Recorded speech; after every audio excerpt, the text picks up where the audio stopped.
Take a look.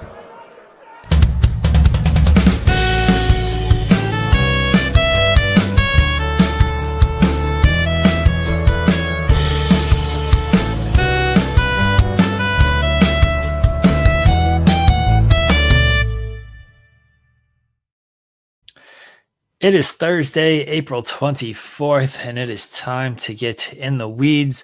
I'm Jeremy Lambert. That is SP3, coming off an episode of AEW Collision or Dynamite. Jeez, I don't even know what show is happening. Collision was taped. In my defense, Collision was taped last night. Coming off an episode of AEW Dynamite where they made him say, nah. No, don't be Joel. Don't be Joel, please. That's a callback, SV3. That's a callback to Joel Pearl's attempt at whatever he was attempting yesterday. In case you missed it, Joel Pearl showed off his whiteness yesterday on the show. They made him say, na last night on AEW Dynamite. We'll get into that. The Rock is over here responding to rants on Instagram, and there was a roast that audio came out of, so we got plenty to talk about, as always, in the world of professional wrestling. SP3, how you doing, buddy? I'm pissed off this early morning. I'm not as happy. I usually say, oh, I'm doing well, I'm happy to be here. No, I'm pissed off because, Jeremy being Jeremy, he wanted today's thumbnail to be Master P. And I was like, all right, I had no issue with it. Then when the show ended, I wanted the thumbnail to be Jamie Hayter because you know why? Not because Jamie Hayter won, which is a great thing, but the greater thing is that I was right. I mean, I did predict this in our bracketology episode. I did predict Jamie Hayter coming out the left-hand side of the bracket. So I wanted Jamie Hayter on today's thumbnail, but our esteemed colleague. No, I can't even call him esteemed today. This white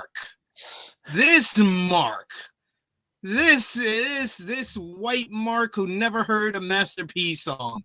Oh my God, he's the whitest Mark since Calloway. Oh my goodness, he told us. I think the big talking point today is going to be the roast audio linking. Yeah, I think that's going to be the big thing that you guys can talk about. So you know what I did? I woke up on like 4 hours sleep. Went out with my family. My missus wanted to take the kids out, take them to the park, take them to go out to get some Burger King and stuff like that. And they had a good old time being out in the wild, running around a bit. My kid went on the slides. I had to keep up with my kids going up and down the slides and up and down the playground. And all the while I had my headphones on at the same time. And I'm listening to this roast and I'm like, okay, so when does the news happen?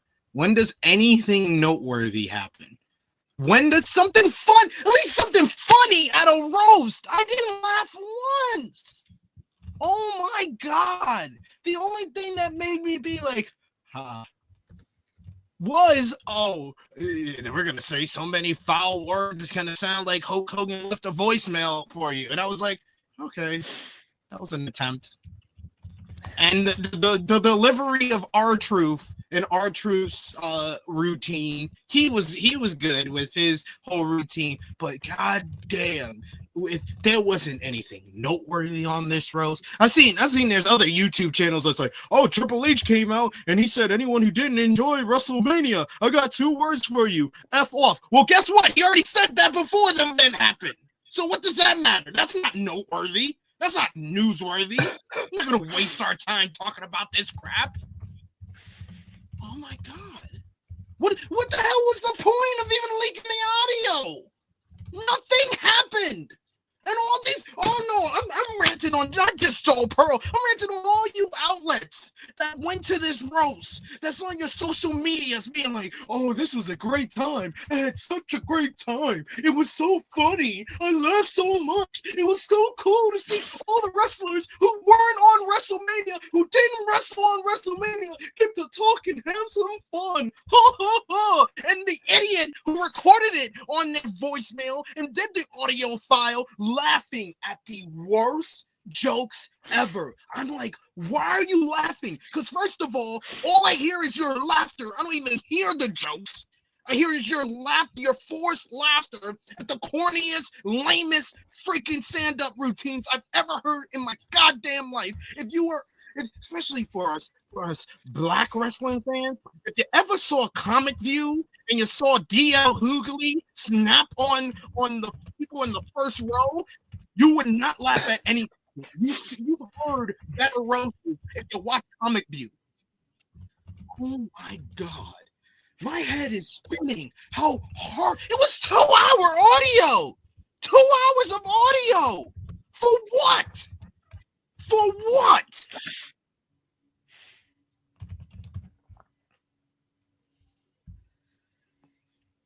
Leave the thumbs up on the video. Share it with your friends. Subscribe if you're new to Fightful Overbooked. And come watch In the Weeds, 10 a.m. Eastern Time, every Monday through Friday, where we can talk about roast audio files with corny white people doing corny jokes. And no, I'm not talking about Jeremy got his black card. Jeremy got a black card. He knew Master P. Jeremy didn't laugh at it. I know Jeremy didn't laugh at any of these jokes. This sucked. This was so awful. Like, I listened to it. I'll say this. I didn't think the Nia Jax stuff was as bad as made out to be from, the outrage of everything. I didn't think it was quite that bad. If her personal relationship with Charlotte, if Charlotte took it, was offended by it and didn't like it, I completely understand that. That's their own personal relationship. Charlotte's allowed to feel how she's allowed to feel about those jokes and them being made like that. But I didn't think it was as offensive or bad as people like tried to make it out to be. The whole thing, like you said it best. It just wasn't funny. Like none of it was funny. Like, oh, we're going to do a bunch of racism jokes. Like, okay, that's the best material you've got in 2025 is racism jokes. Shinsuke Nakamura eats a dog. Charlotte Flair has Ubered black people, and her account is called the Underground Railroad. We couldn't get the LWO here because of the tariffs. Jacob Fatu is going to be deported. These were the jokes, folks. These were the lines that they used in this roast, in this comedy set. Just a bunch of racism. That's what it was. And I don't find racism all that funny. So Me either. Like, yeah, and even like I said, the only person I complimented in their routine was R-Truth, because at least he has good delivery, but his jokes weren't even that funny. It's like no one's jokes was that fun. Sami Zayn, who like I know he does good routines. I've heard it from multiple people that I respect their opinion on comedy. They said that his whole show was really good when he did it. He didn't even want to say his jokes. He gave the jokes to Tony Hiflick to tell it, and Tony Hiflick botched telling it. So it's like, oh, what a waste of time. And there's like, I would understand if it wasn't funny, but at least there was some edgy stuff that is worth talking about. There is nothing worth talking about. Rick Ross and them used to be like Maybach music. This was edgelord music. This is all this was. This is the lowest common denominator. Edgelords would love this routine. I did not. Yeah, that's exactly what it was. It's let's tell the lowest hanging fruit joke that we can tell, and we call this comedy. The sad thing is you mentioned the guy who recorded it, the person who recorded it. They clearly had a blast, and a lot of people in that crowd seemed to have a blast. So they played to the audience that was there, and the audience is what it is. I said this last week. with their whole PR and everyone's like, oh, it's a disaster, it's a disaster, it's a disaster. I'm like, I don't know if it fully is. I think they are playing to their audience. They are saying things that their audience wants to hear and that their audience identifies with. It's a disaster in the fact that people aren't talking about WrestleMania, but it's not this disaster of like, how can you support this person? How can you defend this person? It's like, well, the majority of the audience probably supports and defends this person. So they don't think it's a bad thing that they're coming out and saying this kind of stuff. That's just the sad reality that we are in right now. The audio's still out there if anybody wants to listen to it. I advise you to don't like find something better to do with your life, because I basically gave you what they said. It's a bunch of racism jokes and it's shots at Charlotte Flair and Maurice's vagina. Those are the big talking points coming out of this whole thing. Yeah, and Triple H told the fans to go F themselves again. So, go F off. I mean, yeah. Again. Don't just be a fan. Don't be a critic. If you didn't like it, F off. Don't be a critic. But you see, guys, you see my dedication to the game. I listened to it for all of you so we can talk about it on today's show. And that's it. That's all we're going to talk about. The first 11 minutes of this show. That's all you're going to get from us. It sucked. Have a nice day. People tagged me when Sean was like, I got the WrestleMania roast audio. People tagged me. I was like, oh, Jeremy should transcribe the whole thing. I got 2 words for you people. Fuck off.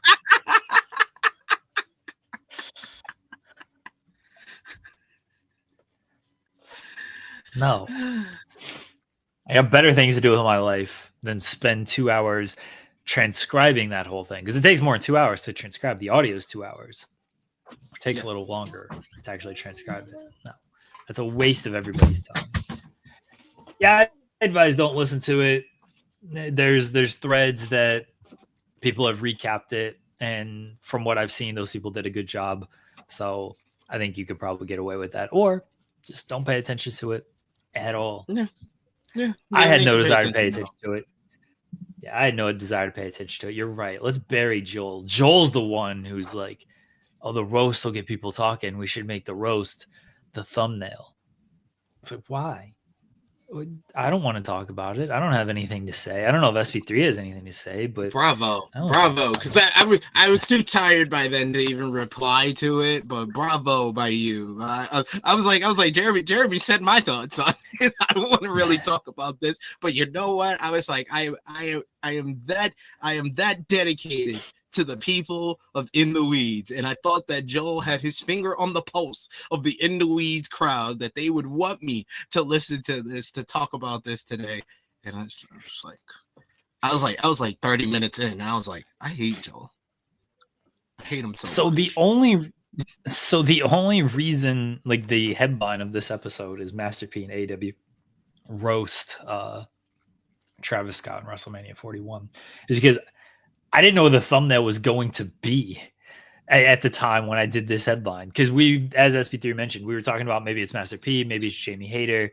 And I was like, well, I still think Master P is the lead kind of thing here. Although I do agree, Jamie Hayter won because of it was a shock victory, at least in my mind. I know you called it, but I was surprised. The way they've been building up Statlander, and they did that tag team matchup on Collision last week, it made me feel not as confident in my prediction. So I was surprised too. So I made it that of just, maybe the thumbnail will be the roast, and I need some type of roast thing. So we'll just make it roast. And I thought it was kind of clever and funny on my part of both companies had rappers in big segments for their shows. The Master P appearance was so much better than the Travis Scott appearance. Master P throwing the body shots, man, he was working over Moxley right there with the body shots. Sucker, but first of all, he didn't want to help the ops. He didn't step in. He's just standing there. Didn't want to help the ops when they're getting jumped. Then he goes face to face with Moxley, no fear. And Master P, he's like, I went face to face with Kurt Hennig. I went face to face with rappers, with Trick Daddy. I went face to face with all these cats. I ain't scared of you. I ain't scared of you. And then Joe yoking him up, and then he's talking crap. He's like, yeah, we get body. And then started throwing the body shots, the worst looking punches this side of Butterbean. That ruled. That absolutely ruled. Oh, bless Master P for his. He knew. I mean, he was in the choke. He's like, all right, I'm gonna cut off his breathing. Let me throw a good body blow right there. He's gonna go out quickly on that. Ruled. But he wasn't scared of Moxley. You know who really scared him? Matthew and Nicholas Jackson. He got the hell up out that ring when Matthew and Nicholas Jackson pulled on through. He's like, nah, they in a different tax bracket. Let me get out of here. They from Rancho Cucamonga.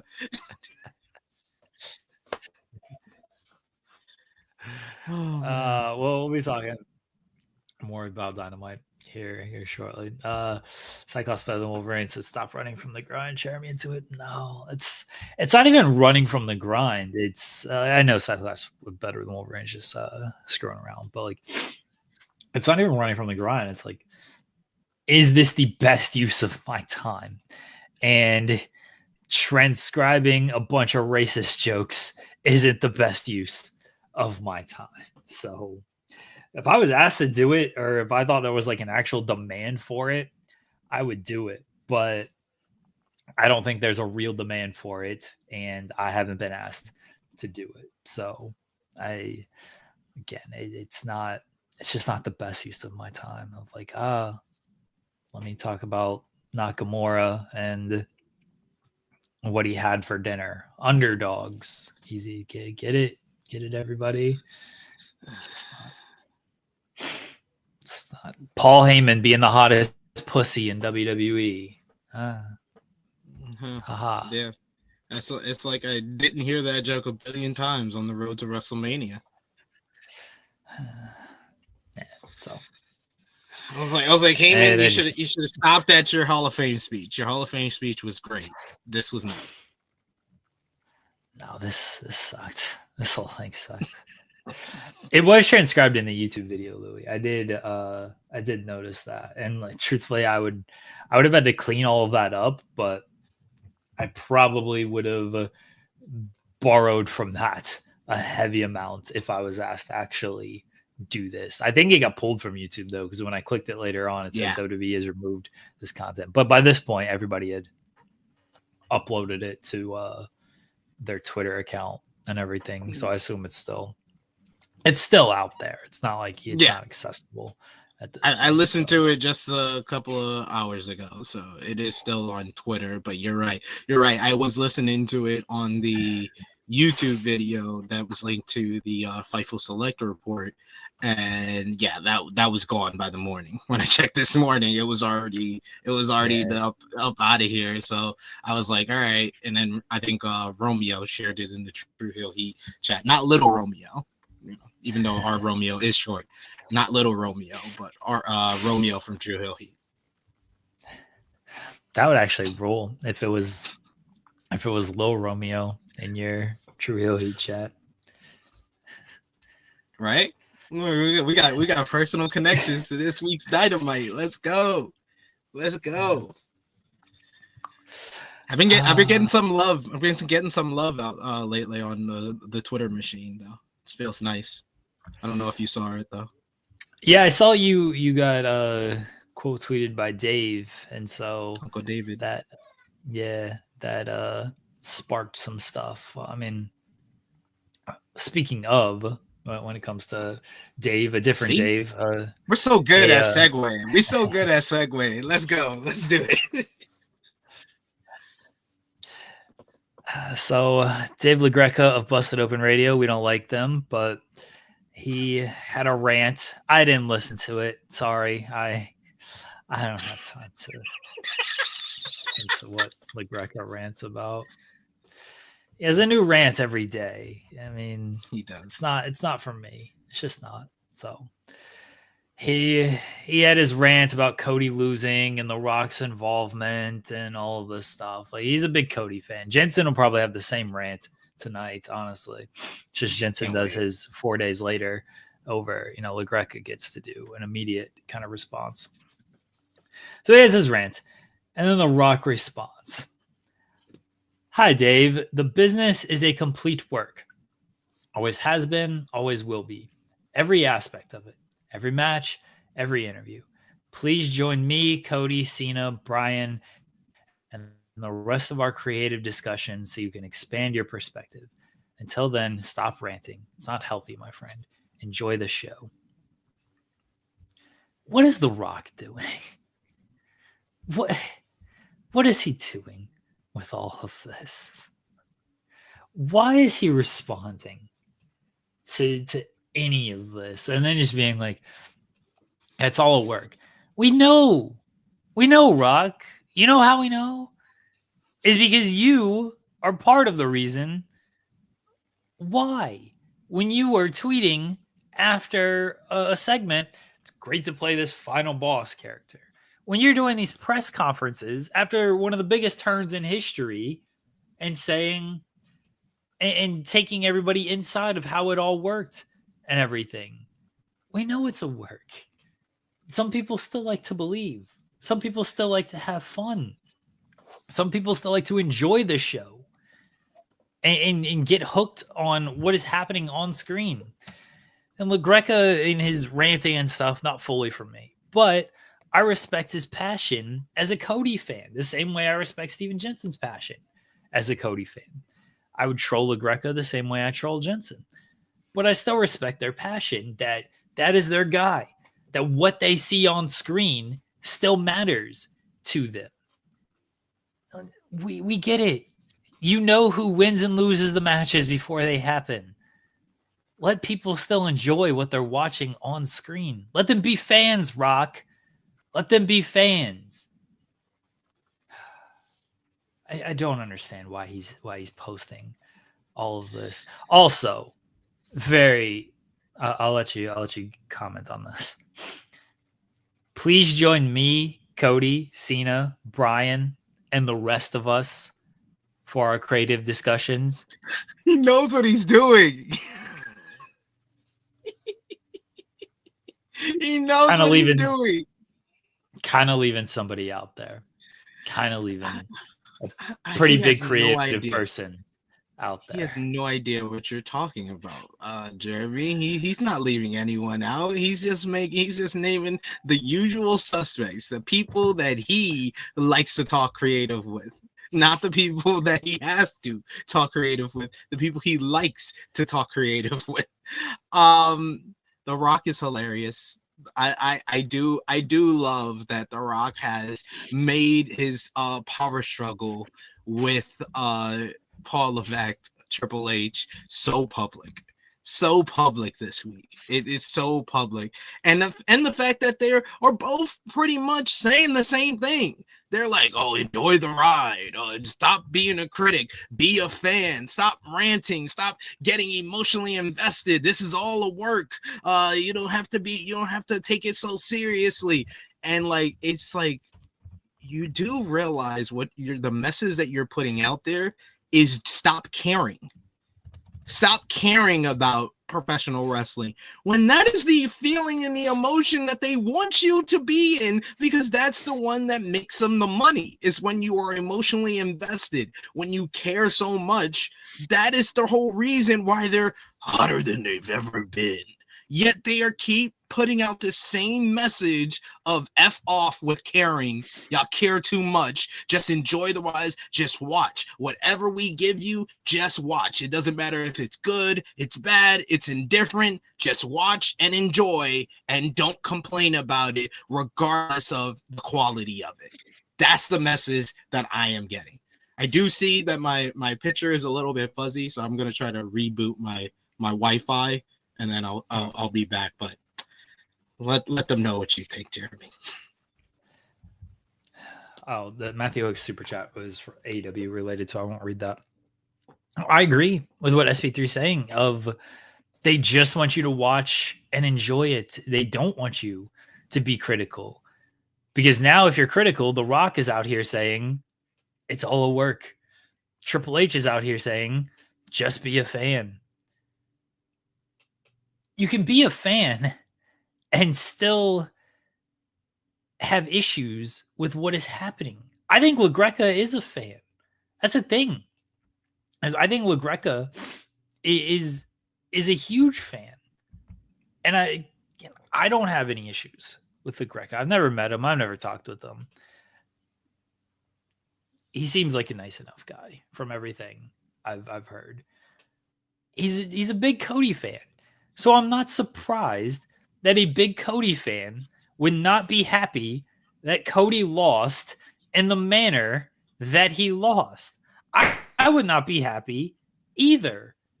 Telling Cody fans, I'm not saying LaGreca speaks for all Cody fans. He's a very identifiable and recognizable Cody fan, though. I think he speaks for a lot of them and how they feel. I'm going to show with Jensen's later tonight. I'm sure Jensen is going to feel very similar with all of this.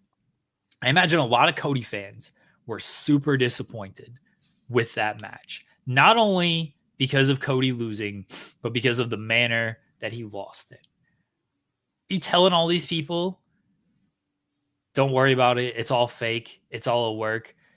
Hey, come join the writer's room. Go watch WWE Unreal, and you'll see how we got here. And you'll see that this is just a big show, everyone.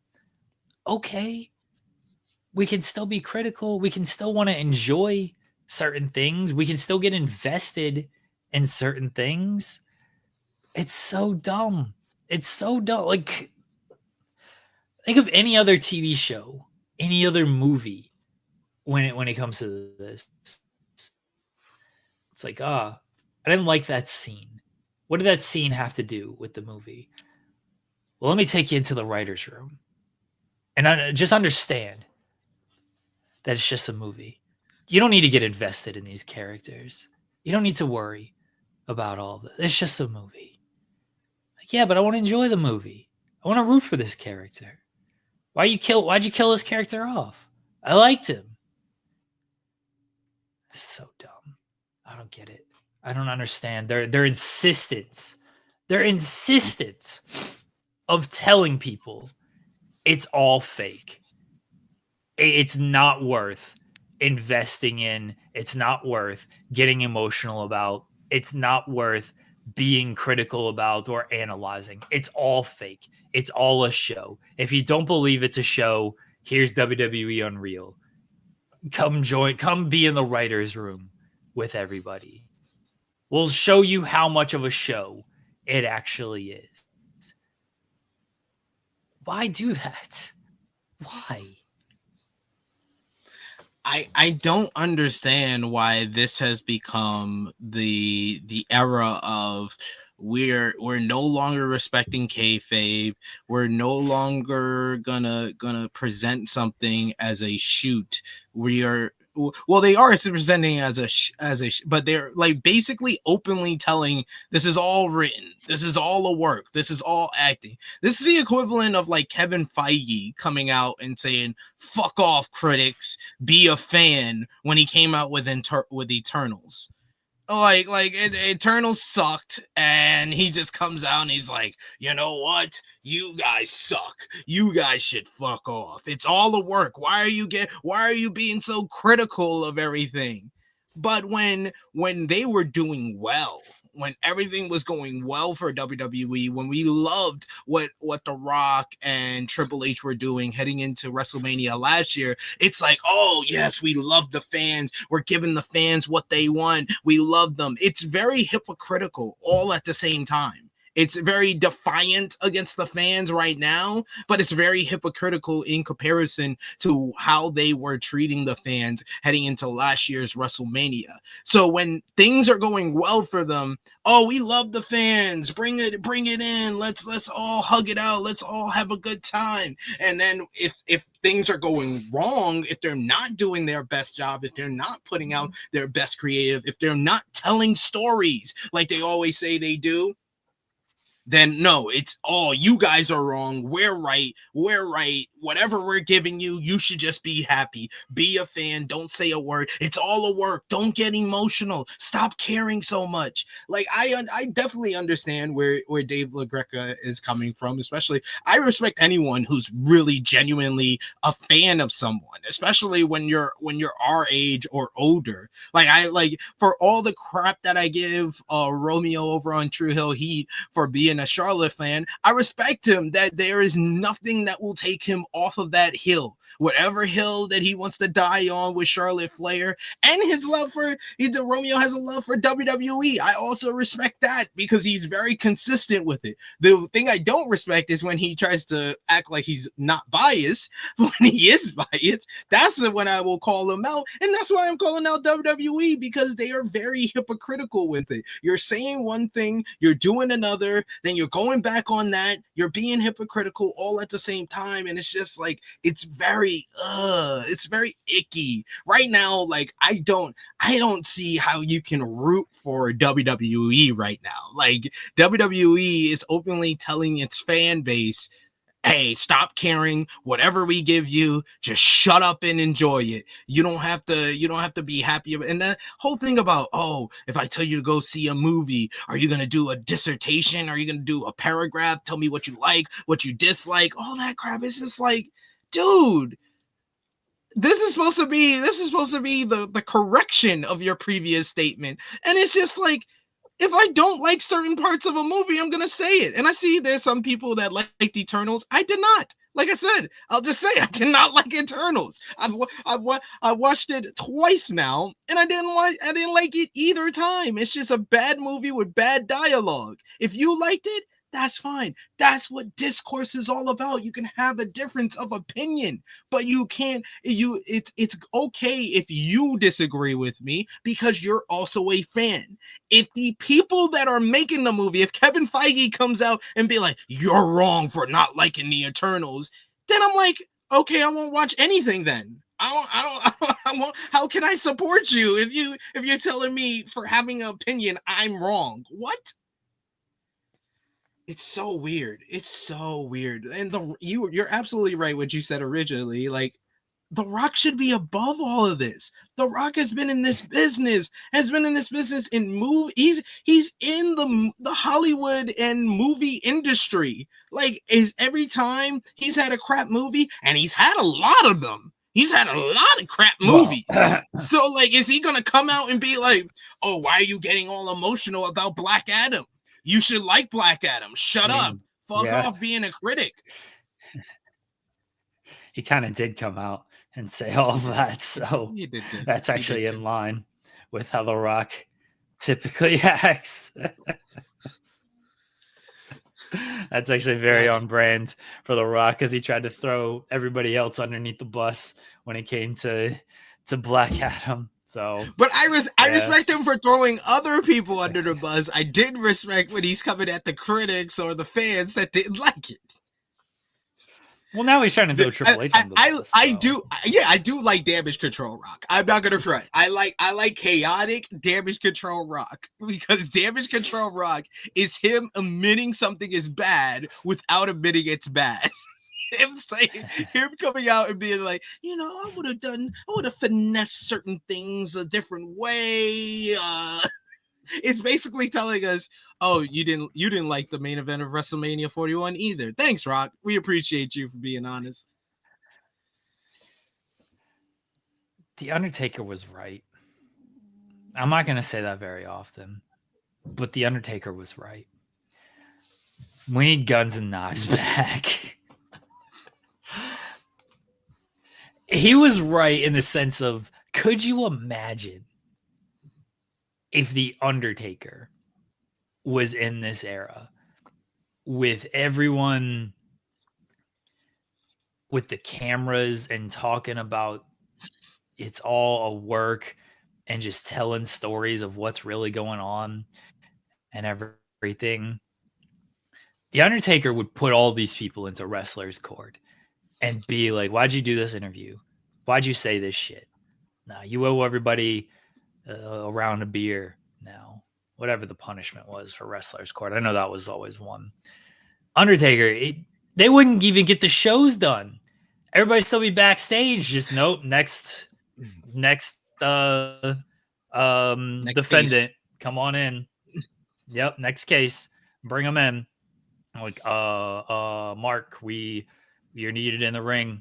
I got 5 more cases to hear. You better figure it out and put somebody else out there. Nope, bring on the next one.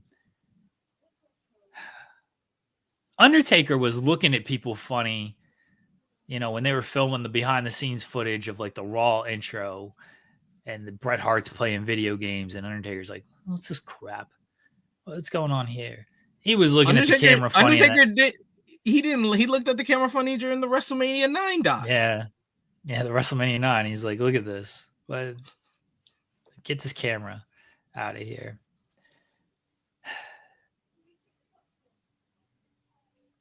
You would think they would just listen to the Undertaker more. Again, I'm not going to say that too often, but it's been a theme of this year. Like the theme of this year, I'll take you back. It all started on the Raw on Netflix premiere. How did that Raw on Netflix premiere start? Triple H with a voiceover. It started with a typewriter, and this is all make believe. We create stories and characters, babyface and heels, and I was like, what? You know me. I've been saying it for 4 months now. I hated that Raw on Netflix premiere. But the moment I hated it the most was right at the beginning with that voiceover, with them telling me everything that you're watching is fake. The whole point of wrestling is to be an escape, is to find that place of disbelief where you believe that there's winners and there's losers, that wins and losses do matters, that you believe in these characters, that these characters are a reflection of who these people are, or they're able to play the character and well enough to make you believe that they are an inflation, like it's an escape from everything else. But WWE has actively tried to make themselves not an escape. They've actively tried to tell you everything's a work. They've actively tried to tell you what their political views are. They've actively tried to tell you we are now trying to be entertainment. Look who we got from the Netflix. Look what C-list rapper we got now. Hey, look who's in the front row. Right-wing UFC fighter. Hey, it's Dana White. Hey, it's Tony Hinchcliffe. Hey, it's Andrew Schultz. And it's just like, why should I be supporting this? Like, if I didn't get paid to cover WWE, this would be the year I'd be done. I'm like, deuces. I'll be over here waking up at 2 a.m., 3 a.m. in the morning for New Japan Pro Wrestling. I'll be over here watching AEW until the Death Riders come out. I'll be over here. I'll be over here watching all the GCW shows from the Collective, like until I see a WWE person. I'm just like, I'm out of here too. Sorry, I'm out of here too. Like, it's like, yo, I am like so turned off of WWE from a fan perspective.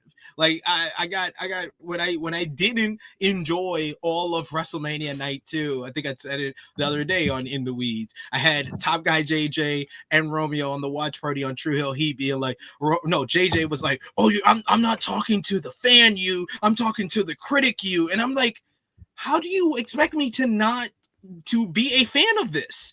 Like, it's like overall, and even the people, I know people that went to WrestleMania, the corporate saturation of WWE is very telling, and it's very upfront. Every minute, drumstick over here, Slim Jim over here. It's like, ugh. That's certainly what it's become, and I'm not the biggest fan of it. I understand that's just the way it is nowadays. Like, you get more downtime at these shows than you get wrestling matches. They make a lot of money off of this stuff, and I don't love that they charge the prices that they charge, and they like bragging about all the money that they have, and like flaunting of like, yes, we make all of this money anyway. Now pay $1,000 for these tickets, and so we can continue to make more money. Like, all right, you could at least like, make it a little bit more affordable for everybody. At the end of the day, it is a business. I understand that they have all their sponsorships to sell. I have always defended them with the show these celebrities in the front row. They're scraping a little bottom of the barrel with, so we love the Love is Blind SP3. I don't need to see Yeah. the Love is Blind people in the front row. It don't do that whole much for me. No, Like, it pops me, Cher, and Jeremy. That's the only people that it really pops. yeah. Yeah. We don't need to show all these people. We don't need to show these C-list people out there. Like, all right, cool. They're there. That's great. Like, fine, you're gonna do all of that stuff. At least still pretend like there's pro wrestling going on. Like, at least pretend that there is still a protection of pro wrestling going on. Because now that that's out the window, it's like, oh, the all this is just an advertisement for your movie, an advertisement for your television show. And that's what we're getting to right here. All these characters, all this script, that's all it is. Yeah.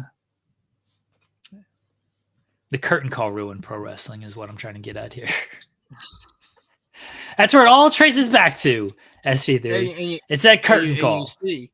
And you see, Triple H never complained about the curtain call except when he was wrestling Ahmed Johnson. Ain't that a load of crap? This dude has not stopped talking about the curtain call for 25 years, yet he only complained when he had to wrestle Ahmed Johnson. Man, get out of here. Get the hell out of here with that crap. I'm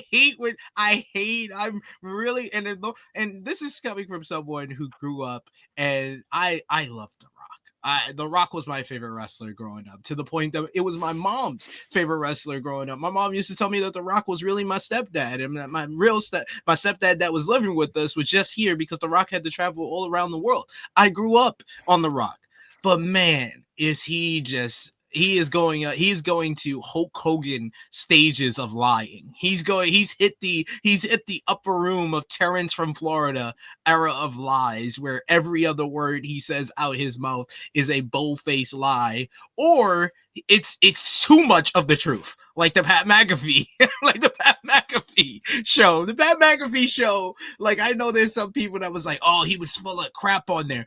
I was like, nah, he said a lot of truth, because he said a lot of the stuff that's what the post that Uncle Dave shared yesterday is, that I was like, Dave literally reported all of this months ago when he came back at Bad Blood. He was the first one who said he's not working WrestleMania, and we all was like, nah, it can't be like that. It's been obvious that Rock and Cody should be the main event at WrestleMania 41. They're not gonna really do that, right? And then when he comes back before Elimination Chamber, everybody's like, oh, you see, yeah, he was full of crap. He's full of crap. And then everything that Dave reported on that Pat McAfee show, Rock all but confirmed.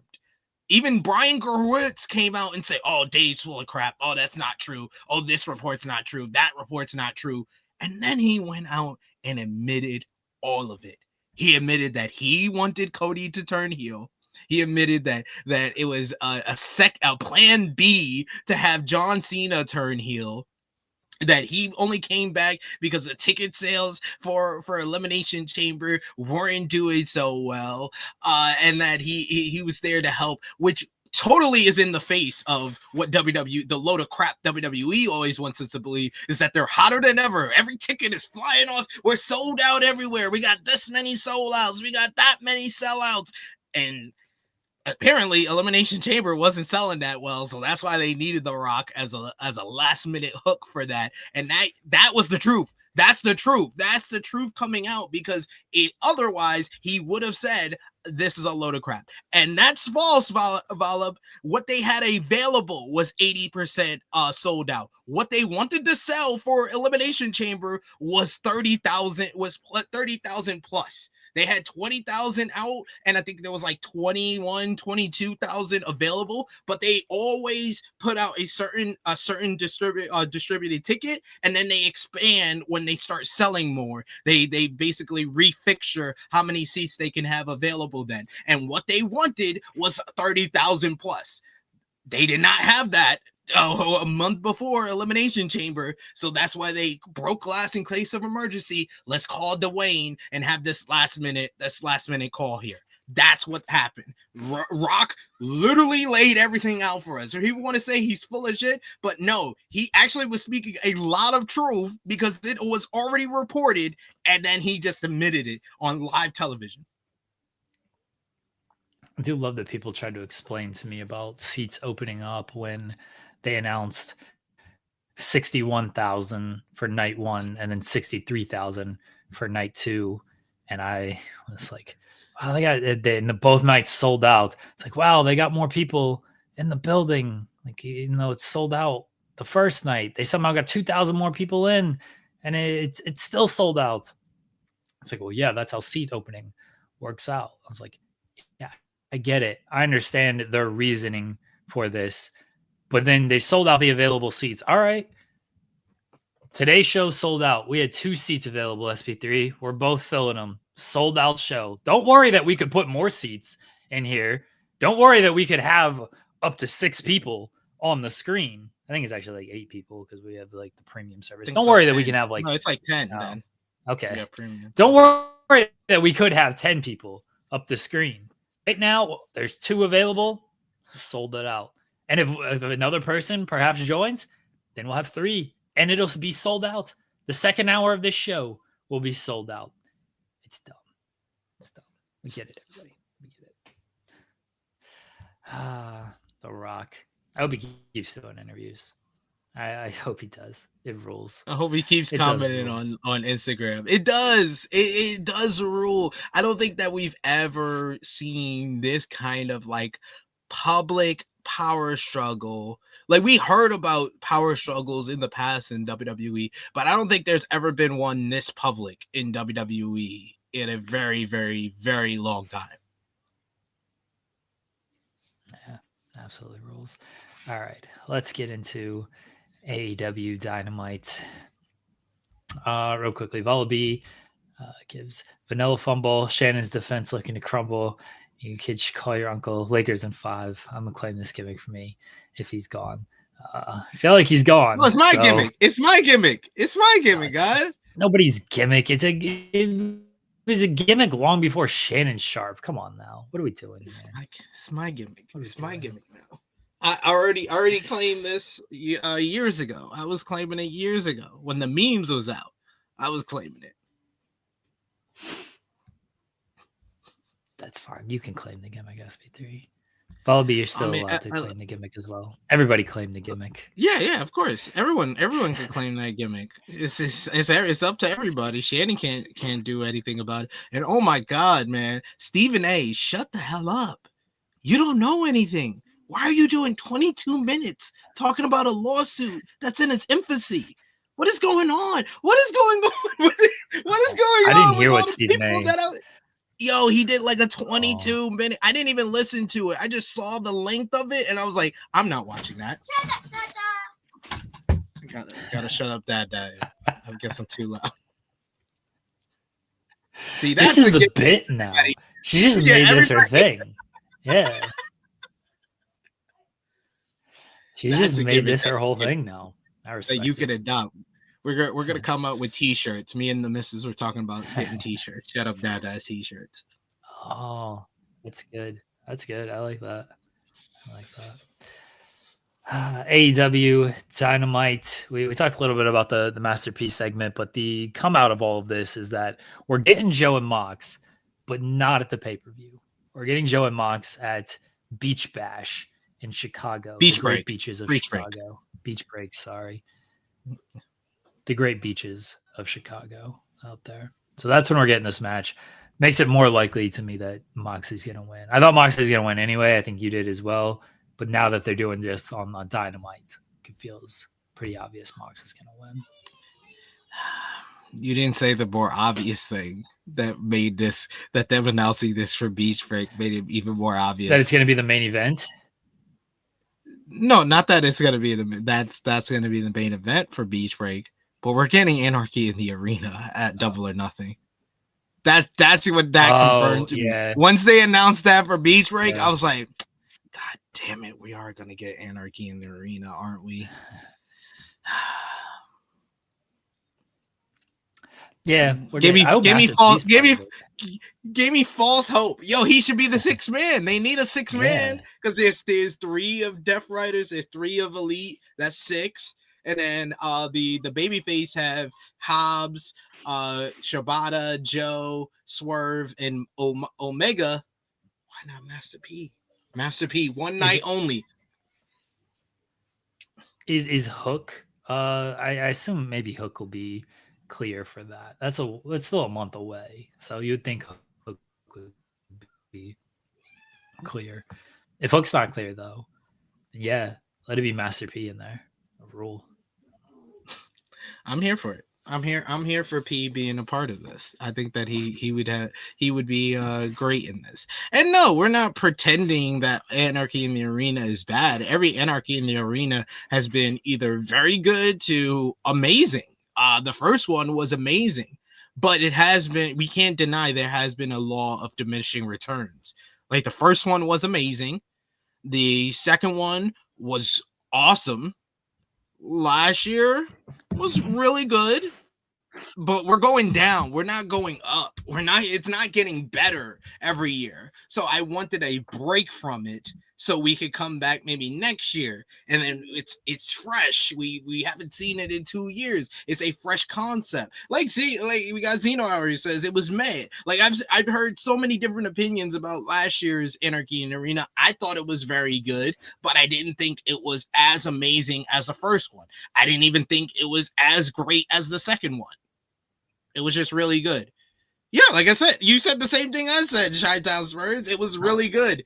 It wasn't amazing like the first one. It wasn't great like the second one. It's very good. We're going down the scale. Like we said, up here is amazing. Right here is like excellent. Then you got great. Then you got really good. Then you got good. Then you got solid. Then you got fine. Then you got bad. Then you got awful. Then you got exceptionally awful. We're going down the scale. So we don't know how far it can go with this next one. I think the problem with last year's was the build was kind of all over the place. And then because there was no real stakes attached to it, it didn't feel like the gravity was there for it. And then when they followed up with Blood and Guts, it kind of took more shine off of Anarchy in the Arena. I think that was the issue with the last one. I don't need them doing Blood and Guts and Anarchy in the Arena like back to back like that. I hope if they're going to do Anarchy in the Arena, take a break from Blood and Guts. Yeah, there was good spots in the last one. I thought. Yeah. There was some fun. The double super kick with the thumbtacks to a hanging Darby, that was fun. Jack Perry getting set on fire, even though it was very obvious that was going to happen, was fun as well. But it was, in my opinion, it was the worst Anarchy in the Arena. Like I said, it was really good, but it was the worst Anarchy in the Arena out of the 3. So we're going down. We're not going in. We're not going up. It's not good. We're never going. I don't think that we're ever going to have an Anarchy in the Arena that lives up to the first one. You know who should be the 6th man if it's not Master P? SP3? Oh boy.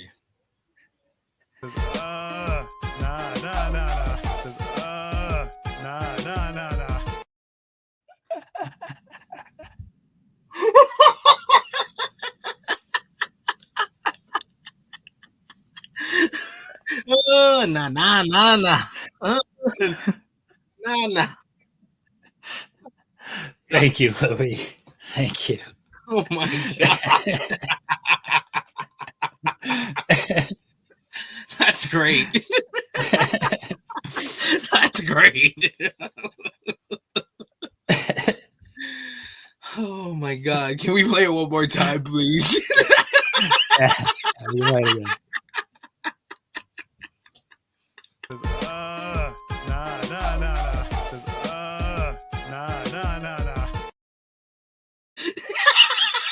It's the nah, nah, nah, nah.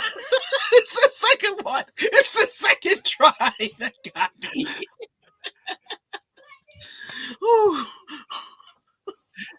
That's great. Oh, that's great. That's great. Louis made that. That's in our Discord. So bless Louis. That rules. Very well done. And we don't get copyright struck off of that one. But yeah. I don't think we will. I just don't think we will. But I did enjoy the opening segment. It was nice, chaotic. Sets up the big main event for Beach Break. Got some Master P involvement in it. Further development in the Young Bucks trying to gain favor with John Moxley. So that also works. And Omega came out. Swerve came out. That was their only contributions on the show, but I think that was fair enough for now. So we'll see how this whole storyline progresses in the weeks to come, because we're getting Anarchy in the arena. Yay! I like how you've become an Anarchy in the Arena hater. Rules. I'm hoping for the best, but expecting the worst.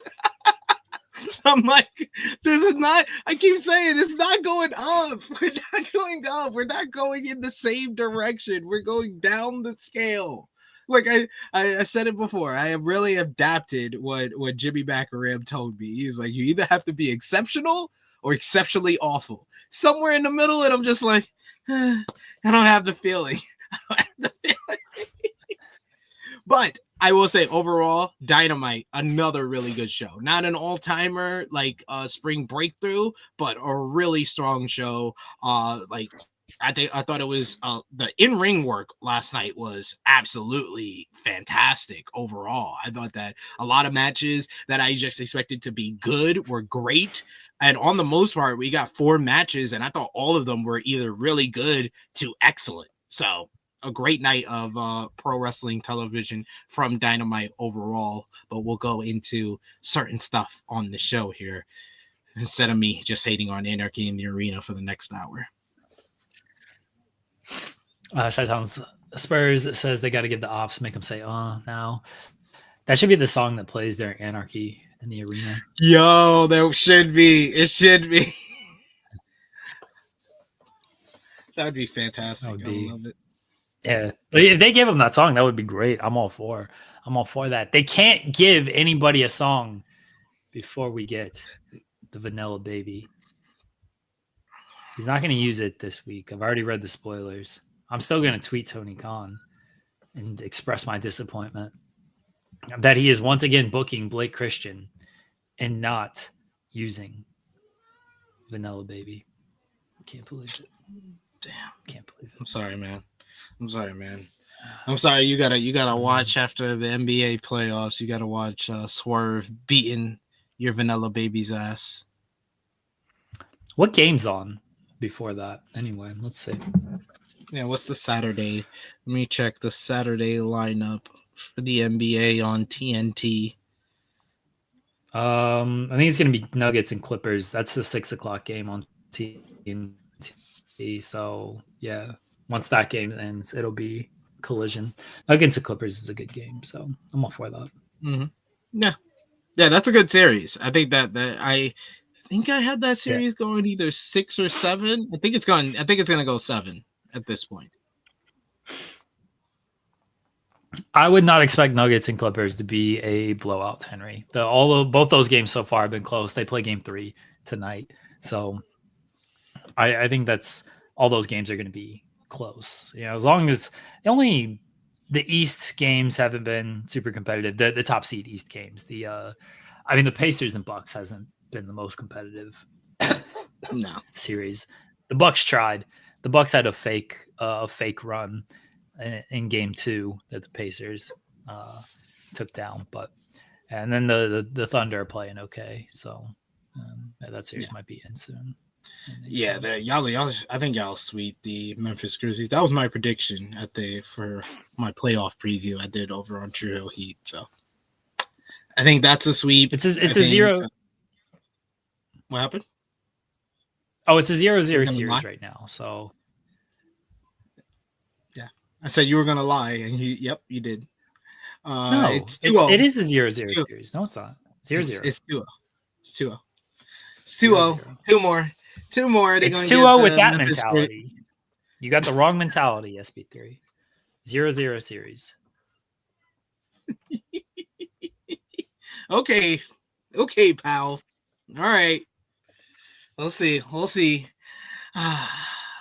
gonna be 4-0 by the next time I'm on this show. It's gonna be over. It's gonna be over for you Memphis Grizzly fans. Sorry, Ja. I don't know how many there are. I don't know if there's a lot of Memphis Grizzlies fans. No offense. Hey, I think they're gonna be in the Kevin Durant sweepstakes this offseason. The Grizzlies? Mm-hmm. He's a perfect fit, I feel like. Sure, but he ain't going to Memphis. No, probably not. But he's a perfect fit. Yeah, I mean, I don't fully disagree, but again, Durant's gonna be like, wait a second, you want to send me to Memphis? I think not. You better find me somewhere else. Yeah, I don't think he's going to Memphis at all. We shall see.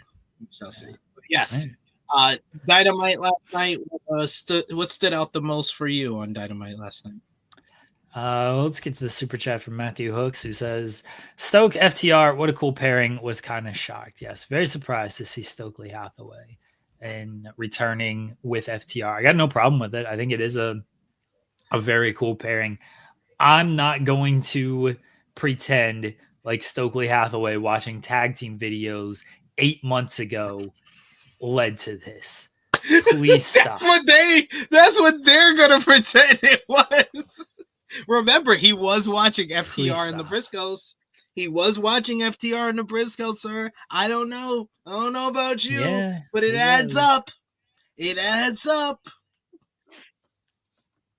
They had a plan for Stokely and whatever it might have been, and then the plan didn't work out, and then they have salvaged it. Credit to them for salvaging it, by the way. I'm not saying that they shouldn't pretend like it was part of the plan, but let's not act like it was part of the plan. They lucked into it. This is the Rock and the gesture at Bad Blood, where it didn't mean anything, but he came back and all of a sudden people are like, oh, see, it actually meant something. No, it didn't mean anything what he did at Bad Blood.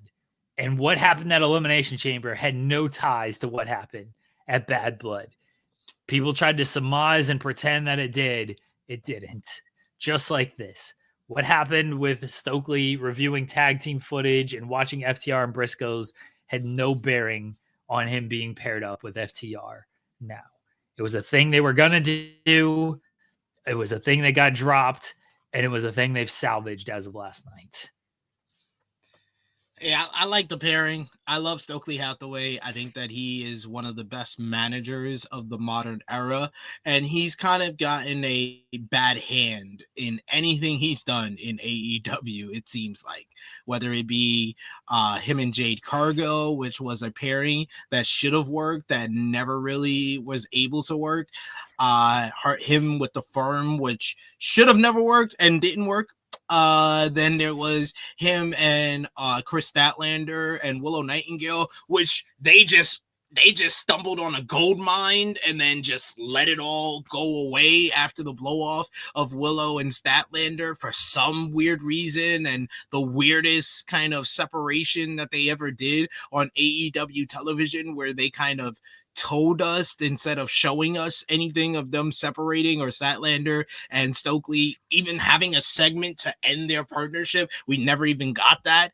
And then him and Private Party, I thought he would have been the perfect person to come in and manage Private Party after they lost the tag team titles, or even before they won the tag team titles. That would have worked as well. I'm hoping that this is the thing that long term can work for Stokely, because he's so good. There is no one as just so naturally entertaining and funny as Stokely Hathaway. He's given us so many great moments without getting the best hand in AEW, whether it be, I'm a killer, so don't push me. That's Tupac.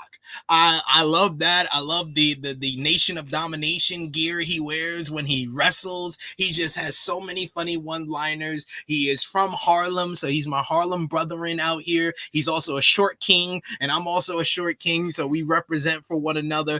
I am a big Stokely Hathaway advocate, and I am an advocate for this pairing because I've absolutely loved FTR since they turned heel. And I thought that Cash Wheeler has really embraced this new role, this new heel, kind of disingenuous assholes that FTR have become. He's really embraced this role even faster than Dax Harwood. Dax is always great on the mic, but I think that we're seeing Cash Wheeler kind of finally have a character that he can sink his teeth into, and he's showing more range than we've seen before in him. I thought the promo work was great. The only downside of the entire segment is that we've already seen FTR attack the Rock and Roll Express before, and we all know in AEW, whenever we see the Rock and Roll Express, they're going to be attacked by somebody. We automatically know that. We see Rock and Roll Express. It's not here for them to say hi to the crowd or to get their licks in and have a bit of nostalgia. No, they are usually here, and they're usually here to be assaulted by somebody. So I knew that was going to happen, but I love FTR in this new role. Did they bring up that the last time we did see Rock and Roll Express, John Moxley did not murder them, and FTR were going to save them, or maybe the Outrunners were going to save them, and then they got beat up?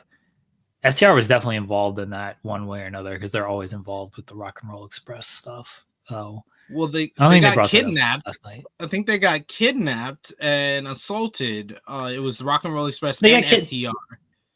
That was before FTR went away and then came back with Cope. Was it? I thought it was during all the Cope stuff.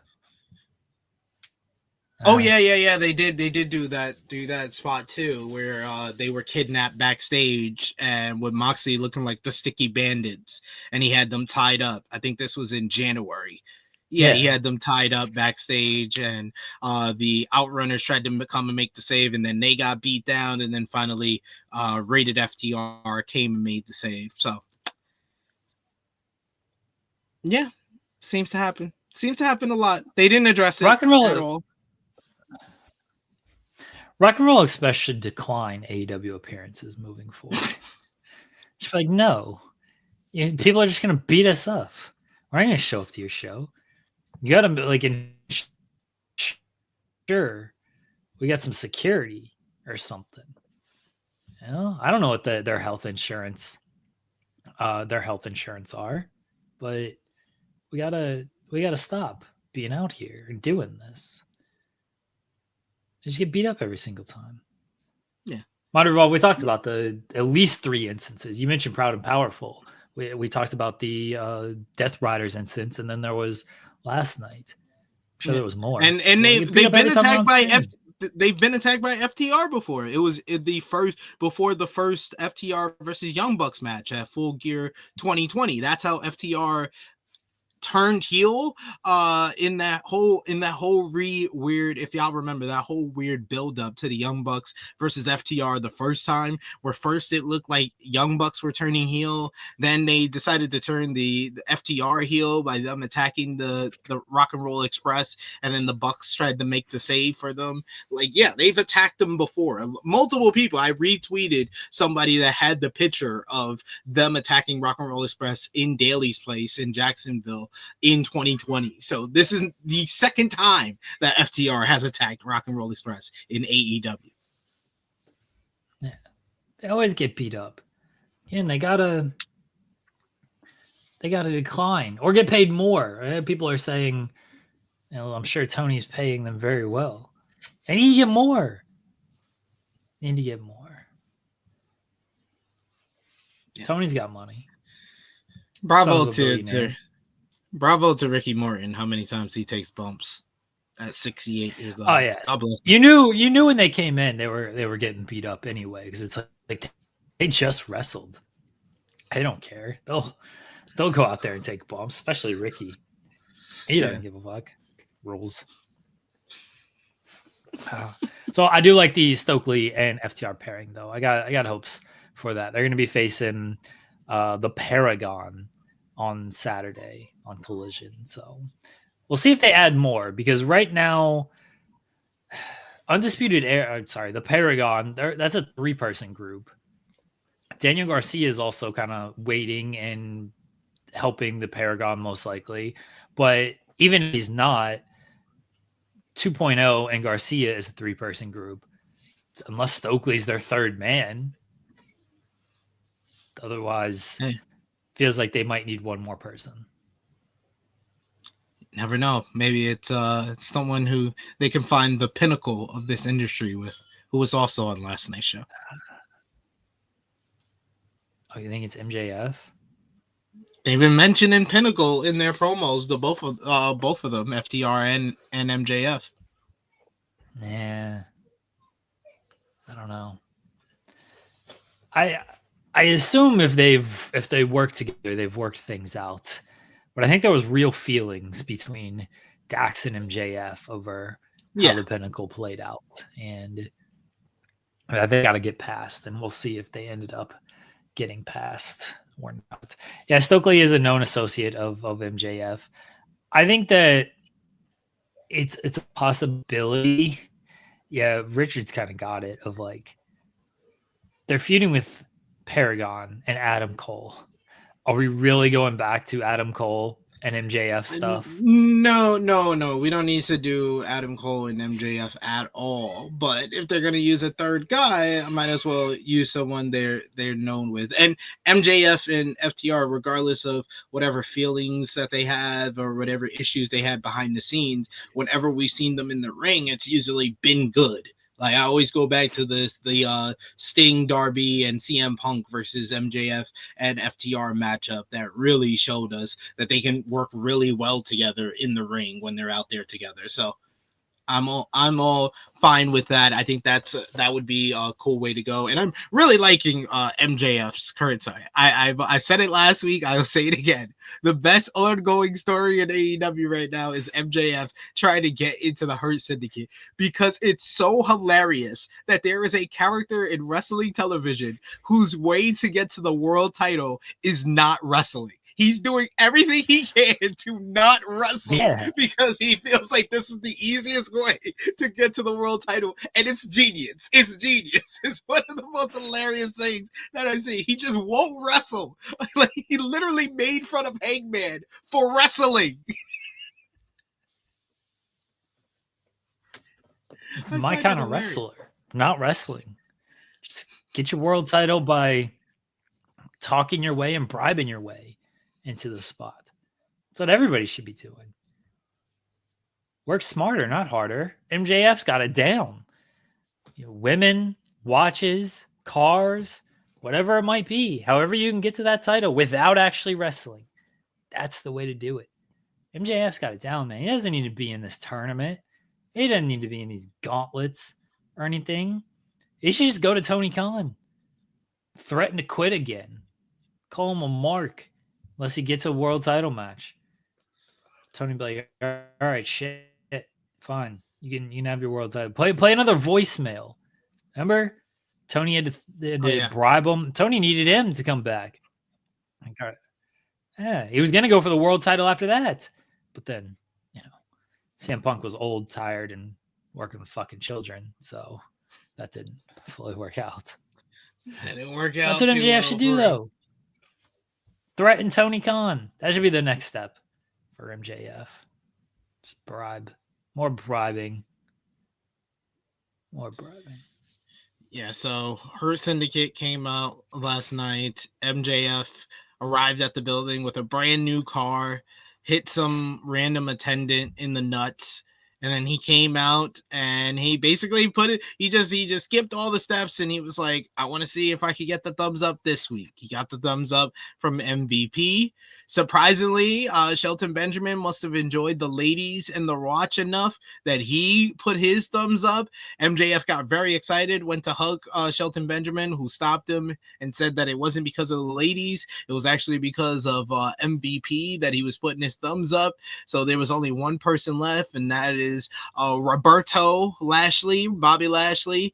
And Bob, as MJF calls him, he stopped him before he gave his verdict, and he actually did something that he doesn't usually do. MJF apologized. It looked like he was gonna faint afterwards. He looked like Wendy Williams on her show. Sometimes he looked like he was gonna pass out after apologizing, but he apologized to Roberto. Roberto was about to give his verdict once again, but then he stopped him again and he told him that car that he just showed up with, you can get it, Bob. You can get it. And he's like, where's the keys? He gave the keys to that attendant. He hit in the nut. So they all went backstage. He let him have a look at the car. He gave him the keys. He got in the car. He was testing out the leather interior. Tell Shelton to get in there. And then Bob was about to pull off, but he's like, let me give my thumbs up. And he gave him a thumbs down and then left with his damn car. He got jacked for his damn car. Goddamn, MJF. How the mighty have fallen. I do hope Bobby wants his soul. That'd be great. Good shout, Lab Glass. Like, I don't want any of your cars, your ring, your women, your watches, any of your jewelry. I don't need money. Lashley's got his own bus and stuff. What does he need a car for? He's one of the bus people. Oh, man. He didn't need any of this stuff. That means the Hurt Syndicate we should be seeing the Hurt Syndicate pull up in a bus. We should actually. The Hurt Syndicate actually bus. Should. Yeah, Bob should want MJF's soul. That'd be good. And then they have a fiddle contest for the soul. No, Bob went down to Georgia. I was so mad they didn't do the bingo spot in the senior scramble. So disappointed in Janela. I even pitched that to him live on air. I gave it to him. He still didn't do it. Lame. Oh well. Jamie Hayter did defeat Chris Statlander. SP3 knew the entire time. Jamie Hayter moves on to the finals to lose to Mercedes Moné. I hope not, man. Why are you doing this to me? Like, I did have that fear too.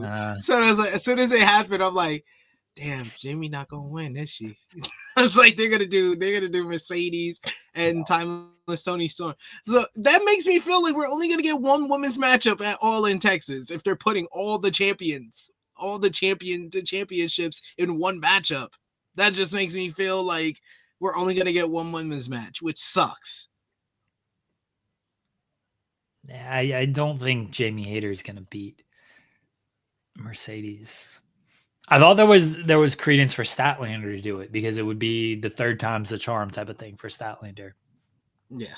Hayter just makes me believe that, oh yeah, Mercedes is going to beat her. And they're going to maybe they do the casino gauntlet for the women at All In to set up the next champion. They can do the casino gauntlet. I can see that. Yeah. I mean, either way, All In is going to have a great women's title matchup because if it's Timeless Tony Storm versus Jamie Hayter, we've seen them have one of the best women's title matches on pay-per-view in AEW history. We've seen and Mercedes Moné and Timeless Tony Storm is the biggest women's matchup they could possibly put out there. So if it's once again Jon Moxley winning in the world title matchup, just put Mercedes and Timeless Tony Storm in the main event, please. Just please and thank you. I don't think Moxley's retaining the title at all. And I think he's losing the title at all. I wouldn't hold my breath. Nah, he's not. Wouldn't hold my breath. You got a guest. Hey, look at this. Jeremy, interesting to see you here. Yes, I had your own wife brutally assault you with a mini golf club in your house while I watched and Travis Scott was there. Yes, none of it made any sense. Yes, it took her several swings to even make contact with you because she's that bad at mini golf. Yes, I'm not going to show up on tomorrow's show or Monday's show or anything like that to explain any of this. But what you need to do is just shut the fuck up and enjoy the show. That's all. That's it. Just shut the fuck up, enjoy the show. It's all a work too. Like, yes, we didn't tell you beforehand, but it's a work. And this is Sean Ross Sapp, not the final Ross talking. The final Ross, that's a good one. That's just a character that you play. The final Ross. That's just a character that I play. The real Sean Ross Sapp loves cats. Yeah. The final Ross might punt this little shit. You never know. Probably not. Look at him. Oh, that's adorable. But like, hold on one second. Like this. Oh, never mind. There we go. There we go. Oh no, it's not. I don't even know what you did. Exactly. It thinks I'm spam right now. Oh, this that was supposed to say other curse words, just a work. Okay. Just a work. Just a work. Not real. Now, if you want to sit in the creative meetings with me and Jimmy and Melvin the cat, okay. Which I'm sure is, something that you would never do. You would never be interested in that. So just shut up. Just shut up and accept this. Not me. You love collaborating with me, but I'm not part of the creative meetings. Yeah, not correct. Not part of it. Oh, yes. We have now sold out. 3 people are here. I told you the second hour we were going to have a bigger turnout than the first hour. 2 people we sold out in the first hour, but now we've once again sold out with 3 people here. Thank you, Jake, for pointing that out. And this whole segment is brought to you by Minute Maid, guys. Minute Maid. Get the punch with you. I got an agent now, and I really hope he lands me a Minute Maid deal because that zero sugar fruit punch, so good. Oh, it's really good. It's really good. It's really good, guys. I can't lie. Strawberry lemonade. It's awesome. I know some media members are getting like Seagram's packages and stuff. I don't want that. Send me. I'll sell out for the zero sugar fruit punch without a doubt. Without a doubt. Sean, we have a request. I'm sure you've not seen this, but Louis says, if my internet's work, play the Joel clip for Sean. All right, Sean, you ready for this? This is a person who allegedly works here. Very white. Here we go.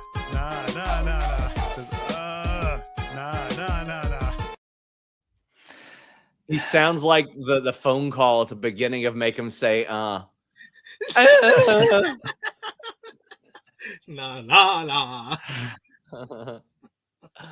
Oh my God. That was Joel yesterday trying to do a Master P impression. It was really damn. I got Jeremy on a little bit of a delay here. Am I the only one? No, what's going on? It's for me too. The kids and the internet, you never know. Like, get them off that Roblox, buddy. Nah, that's all they play too. All day. See, that was just a guess. That's just a guess. That's an easy guess to make of Roblox. No, the final Ross knows.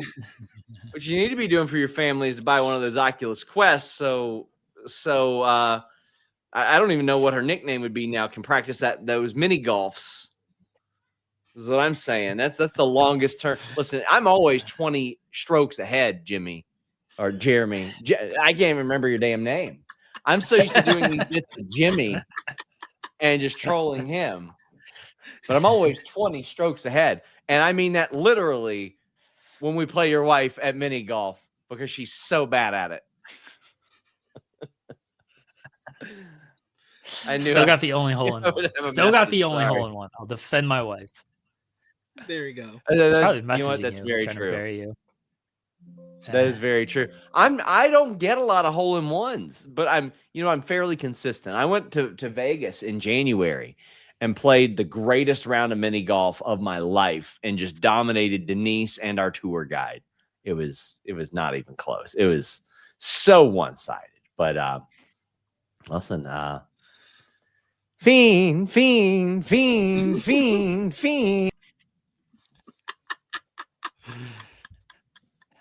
Random run-in from Sean. The final Ross. We're still sold out, by the way. We're still sold out at 2 viewers or 2 people on the screen. Hopefully we have more than 2 viewers. 2 people on the screen. We're still sold out. Final Ross. The final Ross has What spoken. were we talking about? I don't know. Yeah, he's been using that one. That one's not new. That one's good. That was good. That was my first time hearing it. We were talking about Hayter winning, which was a great match, by the way. Great lady hoss fight. Skirt steak match, as Cresta the Star would call it. So yeah, good stuff. The women's Owen has delivered a lot of bangers, and the men's Owen has been fantastic as well. We're gonna see the semifinal matchup next week with Hangman Adam Page and Kyle Fletcher. They were on the show last night, getting involved in the post match after another really good matchup on the show with the Callis families, Josh Alexander and Konosuke Takeshita, picking up the win over Brody King and Will Ospreay. I was like, at the start of the matchup, I was like, who's losing this matchup? I was like, I mean, Brody King is the most obvious person, but I was like, I don't want Brody to lose. So it was Brody, though, at the end of the day. And I was surprised that it was always going to be Brody. When he used the power bomb on Collision, I was very confused, and I thought that Josh Alexander wasn't using the C4 spike anymore. But I was glad that they did use it on Brody here, and they put over Brody with the finish because it took both Alexander and Takeshita for him to even do the C4 spike. But he's doing it differently. He's not doing the double underhooks because that's the J Thriller. He's kind of doing an arm trapped power driver now for the C4 spike. So he's making it a little bit different, but it's still the same effect. And they got the win. The Callis family, the best heel faction in AEW right now. Jimmy Macaram messaged me yesterday, and he was like, I really wish they were in the spot of the Death Riders. And how much better would AEW be if it was the Callis family instead of the Death Riders in the main event? I think it would be so much better because Takeshita's awesome. Fletcher's awesome. Alexander's awesome. Roppongi Vice, they're also here. And Lance Archer is trying to get back in the good races of Don Callis right now, it seems. So yeah, I think I'm right there with you. When Jimmy said that, I was like, Jimmy Macaram, not Van, Jimmy Macaram. When Jimmy messaged me that, I was like, man, I really do wish that it was the Callis family on top right now, because they have 3 of the best wrestlers, 3 of the best heels in AEW right now. They got a really good tag team now with Roppongi Vice, with Trent and Rocky Romero in that group. You got Lance Archer, who's the monster heel, the enforcer for the group right now. Yeah, I kind of figured that Jeremy was frozen, so I was like, let me just keep going because the people need the content. Thank you guys in the chat there. I knew he'd be back. I knew he'd be back before I stopped talking. But yes. Hopefully it's my internet holds up now. Apologies, everybody. No worries. I had the issues early. You had the issues late. It works out. But yeah, really, really good matchup there. And we haven't even talked about the best match on last night's Dynamite, which I thought was the other tag team matchup. But any thoughts on the Callis family post match after the Callis family got the win? You had Kyle Fletcher come out. He was going to assault Will Ospreay, but then Hangman Adam Page, who earlier in the show, he had a backstage interview with Renee Paquette that was interrupted by MJF, which I love the fact we're continuing this rivalry, because I think we all said after Revolution that rivalry between Hangman and MJF still had legs on it. So I like the fact that they keep the wheels going, and that Hangman's feuds with anybody never ends. It seems he never closes the chapter on any of his feuds. His feud with Swerve is still going. His feud with MJF still going. His feud with the Elite is still going. He just gets the wheels keep going down the track. So him and MJF, I thought that was one of the best segments on the night. Him and MJF going back and forth, and MJF basically trolling him for having to wrestle while he's going to get into the Hurt Syndicate and get his shot at the AEW World Championship while Hangman has to work hard for it. Like, MJF is like the best heel character. He's like, you gotta work for your goals. I don't have to work. I'm just gonna bribe my way into the Hurt Syndicate and get to the world title. And Hangman making fun of him for basically getting his car stolen. And then also MJF with a great line, because I've hated Hangman's haircut as much as everybody else. It says, your haircut makes you look like you and your wife met at a family reunion. Awesome joke. I love that Hangman and his feuds are just never ending and they're always tied with him. Like, I feel like that's how a lot of things should be. Of why do we just move on from stuff, especially when it's the Hangman character as well. This is why Hangman is the main character of AEW, is because he is involved in so many stories, and it's all top story stuff. Swerve, Elite, MJF, those are all top of the card people.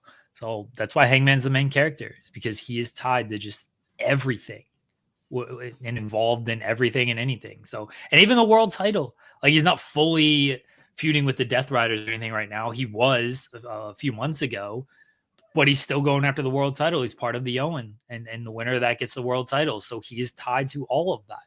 Oh, yeah, Hangman's the main character. That segment with MJF was fantastic.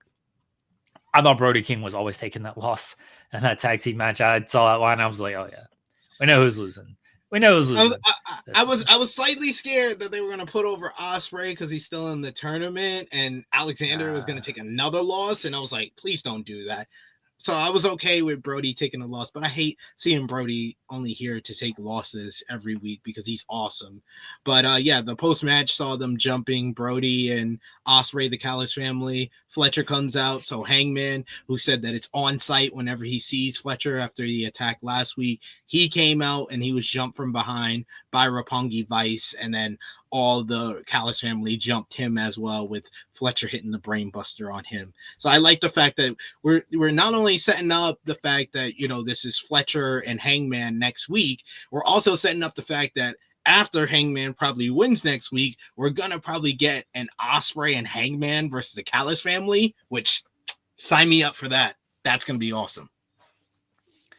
You mentioned the other tag team match, the Bucks against Kevin Knight and Speedball. Yeah, I thought this was the best match on the show as well.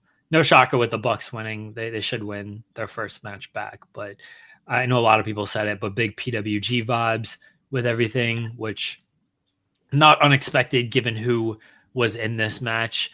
The Bucks haven't lost a step at all. Still look great after their last match was, they wrestled in Japan, so I shouldn't say they haven't wrestled in since October, first AEW match since then, but they did have a couple matches in Japan. But still, they're still arguably the best tag team in the world. I'm not even the biggest Young Bucks fan, but I'm not going to deny how great they are in the ring. Yeah, and they're still innovating at this time in their career, where you can tell that they're they are slowing down as far as like winding down their run in wrestling, but they're still innovating. Like the whole, like, basically adding a step to the double stomp into the power bomb spot that they were doing towards the end of their run last year. They added that into Nick Jackson doing a freaking backcracker onto Speedball at the same time. That was awesome stuff in this one. Like, it started off as like a regular tag team matchup, but once they hit third gear, it never slowed up. It was fast paced. It was action packed. Speedball Mike Bailey has been he's been tremendous since he signed with AEW, and I like the fact that they are protecting him as well. He has yet to be pinned in any of his matches. He's lost some matches, but he has not been pinned in any of his matches yet in AEW. And Kevin the Jet Knight, man, I can't talk about this guy enough. He's been one of my favorites since he was in the LA dojo, and you just saw that this guy has hops for days. He has so much athleticism, so much agility, and he knows the basics from learning from Katsuyori Shibata, from learning from a buddy Wayne. But really, since he's signed officially with AEW, he has maximized his minutes. Anytime he's out there, he makes the most of it. And this might have been like, as far as like, it's right up there to me with like the Will Ospreay matchup from Dynasty as one of his best performances since signing with AEW. This match was so great. Everyone looked great. And like you said, the Bucks just feel rejuvenated. They feel rejuvenated, reigniting them as one of the best tag teams in wrestling. And this was a TV matchup that you didn't need a lot of story behind it. And they created the story coming out of it with Ricochet getting involved and costing Kevin Knight. And they're basically continuing that rivalry that basically stems from the $400,000 8-man tag, which was another one that originally everybody was like, oh, what's the reason for this? What's the story here? There has been a story coming out of it where Ricochet now has a personal vendetta against Kevin the Jet Knight, which we saw on Collision with the backstage segment. We saw it earlier in the show with Mark Briscoe, another person who was in that matchup, and Ricochet wanted some revenge against. He was not able to get that in the matchup, so he attacks him post-match and then pulls out the scissors, which leads to Kevin Knight making the save for Mark Briscoe, and then he gets his revenge by costing him the matchup here. So well done. I thought the storytelling, the building of the Ricochet Kevin Knight matchup, and all the wrestling, even the Briscoe and Ricochet, which was another really good matchup on the show. But I think we're in full agreement. Young Bucks versus Kevin Knight and Speedball Mike Bailey, absolutely terrific matchup and the best on this show last night. Yeah. Yep. A surprise was Mark Briscoe defeating Ricochet. Didn't see that coming. Just thought Ricochet was going to win and move on, but Mark Briscoe winning. I know people in the chat mentioned maybe Gates of Agony teaming with Ricochet. It's a possibility there. Hart Syndicate mentioned, I love that MVP tried to like, everybody we've beat, they've gone away. Gates of Agony, you're not going to see them again. You might see them again. They got a bright future. He was like, oh, I got to put them over after I just said everybody just ran away. Well, maybe Gates of Agony aligned with Ricochet. Ricochet getting some like heaters like that would be a good call. And Gates of Agony would make some sense into that as well. We'll see if they end up going that way. But I was very surprised that Mark Briscoe won. I figured like, oh yeah, Mark Briscoe takes another L, but glad he got the victory on that one. Yeah, shout outs to Professor Nick Harrison, Nick. who's Ricochet's only friend right now because they are brothers in bald, and I love the fact that the crowd was trolling Ricochet, yet he was facing another bald wrestler. It's hilarious. Yes. It's hilarious. Anything else from Dynamite that we can touch on? I think we pretty much covered everything on the show. Yeah, I mean, they're building towards the Double or Nothing. Now we know what's going to be in the women's finals with Mercedes and Jamie Hayter. We'll know the men's finals next week. We're going to get Anarchy in the Arena. Yay. Oh, we didn't mention Christian Cage, who tried to take the Ring of Honor Television Championship, also tried to cuck Nick Wade and said, me and your mother celebrated extensively that night. I was like, God damn, you gonna fuck his mom and brag about it? What are you, Vin Rames and Baby Boy? Why does he want the television title? Who cares? Why does he want that title? He ain't gonna defend it. He's just like, yeah, go have fun. Yeah, that's why he gave it back to him. That's why he gave it back to him. He's like, I don't really want this. I just wanted to make sure you know who's in charge here. And I like Nick Wayne clapping back at him though. Nick Wayne being like, you see what happens when you stick to the plan, you win championships. That was AEW Dynamite, a very good show. They're on a run of great shows. I think they're doing their best shows ever right now. Over 1 million viewers and a great number in the demo, and it's been a run of great shows for AEW. AEW is in good stead. Hopefully they don't ruin it with Death Riders winning Anarchy in the arena to end Double or Nothing. It always seems like this year has been the reverse of AEW from 2024.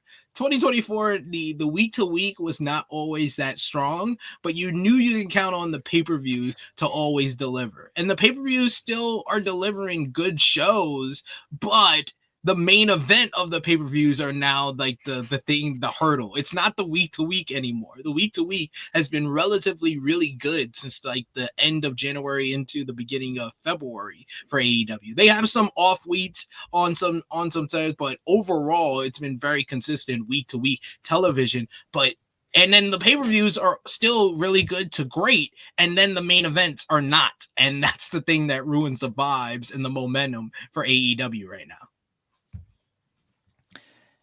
It's time for everybody's favorite segment on Thursday. At some point, I'll get a bumper music for SP3. SP3 reviews, C-level shows, the C-suite, the SP C-suite is what we're going to call this. Take it away, SP3. It's time for the C-suite, y'all. Unfortunately, because of WrestleMania week, we did not get any LFG. I know I'm as sad as all of you out there, but don't you worry. Despite me wasting 2 hours listening to that godforsaken WrestleMania roast, I did get back in time from my family morning out to watch WWE Evolve, where we got to talk about my new favorite faction, Jeremy. The Vanity Project. Let's go. Vanity Project. Let's go. They do rule. That's such a great name. It's such a great name. Oh my God.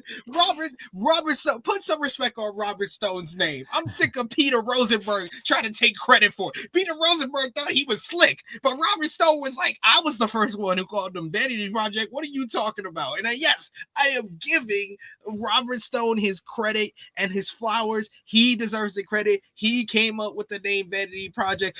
Peter Rosenberg, that is not the New York way.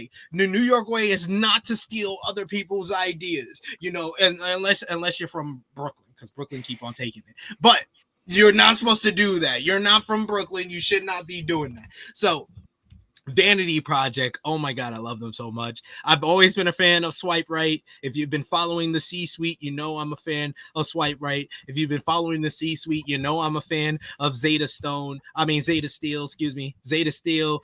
And I do like everybody else in the group. Jackson Drake, he was spotlighted on this show. He had a great opening matchup, the match of the show this week on Evolve with Sean Legacy, man.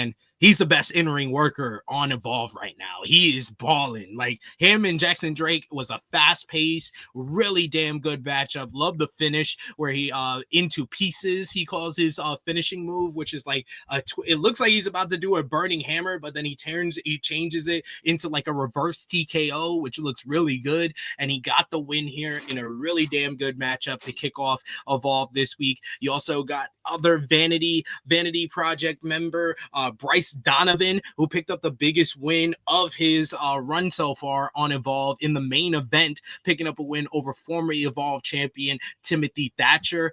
The Vanity Project is now the focus, though, of Evolve. They were all over this show, just like I think we mentioned last week when we were talking about the WWE ID tournament show, that they were all over that show as well. They are the stars of the show. They are the stars of the WWE ID. They're the stars of WWE Evolve, and they were all over this show. They were kicked from ringside during the Shawn Legacy and Jackson Drake matchup. That's why Shawn Legacy was able to pick up the victory there. Shawn Legacy suffered an eye injury while working out this week, and that was kind of like one of the story elements of the show. He was focused on the eye and just going after it throughout it, but Shawn Legacy was able to survive that. But Shawn Legacy says that he's going to be the one that wins the Evolve Championship. So outside of the Vanity Project, the other main focus of this show was everybody kind of staking their claim for the Evolve Men's Championship and Evolve Women's Championship. Everybody's got their sights on the gold. So, and Stevie Turner, to kick off this week's show, says that she's just working out the details to make a major announcement. So I think either next week or in 2 weeks, we're going to get the announcement of the Evolve Championship tournament. You also had Harlem Lewis and Keanu Carver. They had the Evolve face-off this week, talking about potential matchup between these two. But I like the fact that they're slow burning this. They're very much slow burning this. This is something that they set up, I think, on like episode 1 or 2 of Evolve was the setup for Harlem Lewis and Keanu Carver. But Stevie Turner got involved in the Evolve face-off to set up a matchup between them, but not one-on-one, them teaming up with each other against Swipe Right. So we'll see that. That's next week's main event. It's going to be Keanu Carver and Harlem Lewis, the two horses of Evolve. They're teaming up to verse Swipe Right because Stevie Turner believes that the Vanity Project is going to be a big problem on Evolve, and they are, because they're so great. It's a great problem to have. The Vanity Project. It's the greatest problem to have. You also had WWE referee Jessica Carr. She was back in her I forget her mass name. What is it called? Kalex. Yeah. Kalex. I'll be like, every time she comes out with the mask, I was like, I know those arms from anywhere. That's Jessica Carr. Kalex, she lost a matchup against Carly Bright. Carly Bright picking up a key victory here, and it seems like the good old Kendall Gray is starting to warm up to Carly Bright, despite them being friends. She's been very annoyed by Carly Bright's positive and sunny disposition, but she was impressed with her picking up the victory here. So she stood by her side. She was in her corner as she picked up the win. You had Kylie Ray. She made a challenge to Wendy Chu, I think, for a no DQ matchup, which was accepted by Wendy Chu. Wendy Chu accepted it by sending a bear with Kylie, I accept, with the letter on it, to Zara Zakher, who picked up a victory also on the show. So good stuff from the women's division. They're setting things up with Kylie and Wendy Chu, which is one of like the main focus women's feuds in the women's division right now, outside of building up my girl Callie Armstrong, who's the GOAT right now. She's the leader of the pack when it comes to the women's division, only because they're not giving Zeta Steels the wins that she deserves, because she is the real leader of the Vanity Project. Put some respect on the Vanity Project. So love it. Love all of this. Vanity Project is where it's at. The Vanity Project is the C-suite MVPs of the week. Vanity Project. It's all about the Vanity Project. Really, yeah, I agree. I agree with Zeno Hour. This was a good episode this week. I enjoyed it. I love the focus on the Vanity Project. Love the focus on everybody aiming towards the Evolve Championship. So, thumbs up from me this week for WWE Evolve. Unfortunately, that is all that we got from the C-suite this week, because there was no LFG, but LFG is back on Sunday, baby, and we're gonna see who is going to be on Team Bubba. Who would want to be on Team Bubba? I have no idea why you would want that in your life, but we have Cutler James of the Dark State. He's gonna go one-on-one with sexy BJ Ray. Yes, Cam Hawkins, sexy BJ Ray. They're going to go one-on-one on this week's Evolve, and whoever impresses the judges the most gets to stay on Team Bubba. I think whoever loses is the real winner, though. Just my opinion. LFG will be back on Sunday. Yeah, they didn't want to go up against WrestleMania, running from the competition. Can't believe it. I thought Evolve was good this week. Vanity Project is so good. So good. It's so good. It's such a good name for these cocky assholes. Yes. I loved it. They're also And good in the role as well. What is his name? Brad Baller. He Brad said Baller, his attorney let him allow. There was like, we got kicked off from ringside, but I called my attorney and he said we're allowed to be in the VIP section. It's like, I love these guys. I love these guys. Swipe Right is going to be a top tag team in NXT in like a year. Give them a year. I don't even know if it's going to be a year, honestly. Like, if Fraxium gets moved up, it could be much sooner than a year. Like, they've already been on NXT and they've got like a gimmick that certainly works with there, but we'll see how long it actually does take them. Tonight we have ROH allegedly and TNA allegedly. Watch them, don't watch them. Who could possibly care? What's going on TNA? It's the go home show ahead of Rebellion. Yeah, it was taped like 2 months ago, so they can't even mention. Like, I'm sure they'll show highlights of like Hendry at WrestleMania, but like they can't even, unless they sent something in. Like Ethan Page can't even like reference it, like take a shot at Joe Hendry because of it, to like use it to build their match on Sunday. The only build they can have is, here was Joe Hendry at WrestleMania getting RKO'd. Now watch him defend the TNA title. He made a huge impact at WWE WrestleMania. The world is talking about Joe Hendry. Who won? We don't care. He made a huge impact. I hope they don't even reference that, like, he lost the match in 3 minutes. I hope it's just they show like Orton's promo and they show Joe Hendry appearing and they show him like the 2 moves he got in offensively and they show him doing the turn and that's it. They don't show anything else. They talk about like social media buzzing and all this stuff. They don't show either of the RKOs. They don't show him losing. They show him talking about it like afterwards. They show Orton like his backstage comments where he was praising Joe Hendry, but they don't actually show like him getting the RKO or losing the match. That would be the way to go. Yeah, that would be the smart way. The smart way to do that one. We'll see. We'll see what happens there with TNA. I don't know what else is on the show tonight. Ring of Honor. I don't know if I should care. I was gonna care about Ring of Honor. I was like, let me go. I was gonna catch up on last Friday's show and then watch today's show probably live. And then they moved the pay-per-view. So I was like, no reason to do that. I was like, we were gonna get some consequential programming on Ring of Honor because they had to set up a pay-per-view in 2 weeks. But nope, we're not. They was like, nope, we don't have any matches scheduled, any matches announced. So let's not even care. I think we got Red Velvet versus La Catalina for the Ring of Honor TV Championship. I think that's the only thing announced. Bandito's defending the ROH title on Collision, so you know. Yeah, against Jalistico. why are we going back to defending these Ring of Honor titles on AEW Collision? Well, I mean, they don't have anything to build towards, so they're just putting it on Collision. They moved their pay-per-view. Their next pay-per-view is not until July now, so there's nothing to build. What happens with this women's peer gimmick now? Because that tournament was supposed to start next week at the pay-per-view.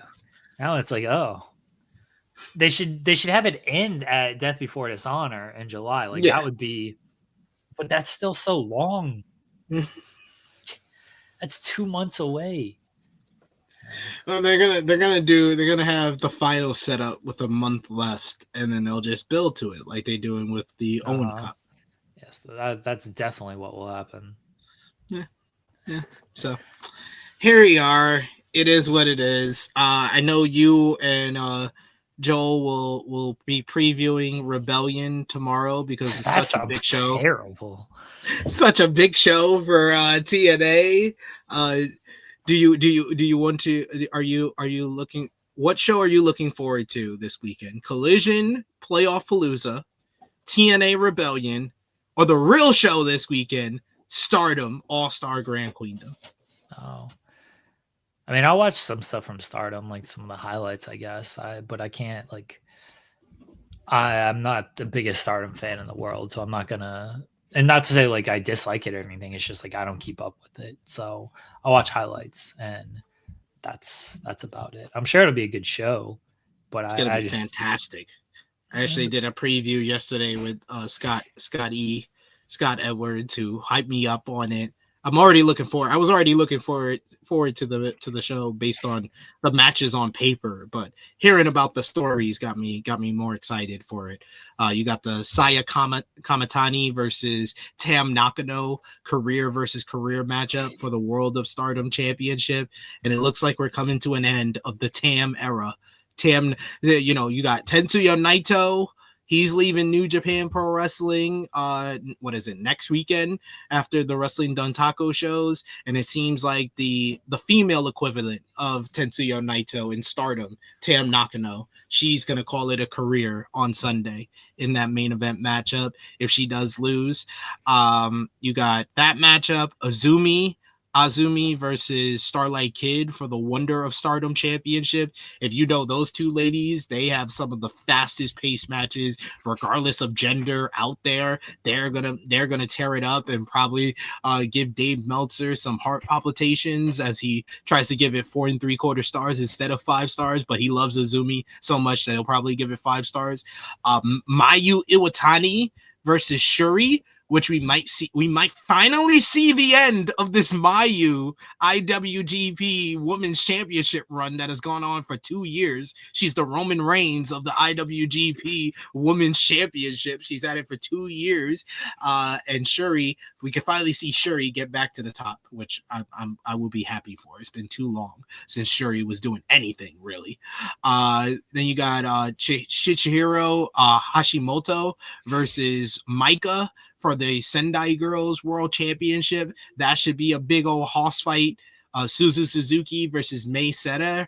That should be that's a battle of former tag team partners. So some good stuff from that Stardom show. If you want to learn some more, listen to Scott E. Scott E is the best when it comes to Joshi wrestling and his coverage. You can check him out on the Twitter page, but also check out the True Hill Heat YouTube channel. We did our preview yesterday for that show. That's the show I'm really excited for. I might actually get up early on Sunday to watch it live because I want to see a whole bunch of stuff before it's spoiled for me on social media, especially the main event. I want to see if Tam is going to call it a career, because Saya Kamatani, they've really built her up as the new face of Stardom since Rossi done left out to start Marigold. We shall be see with the Stardom. We'll talk about that on Tuesday. I'll check out some stuff and we can talk about it on Tuesday. Yeah, the rest of the weekend, like Rebellion, Collision's taped. Like, it looks fine, but it's taped, so I don't have too much.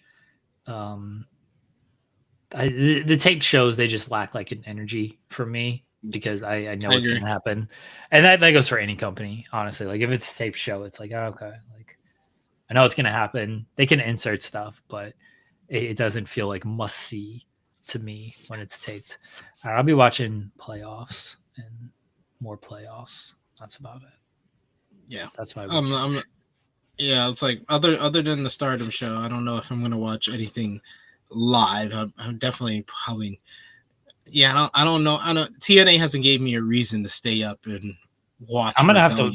Yeah, I'm gonna have to watch because I'm gonna have to cover it, but I'm not like looking forward to it.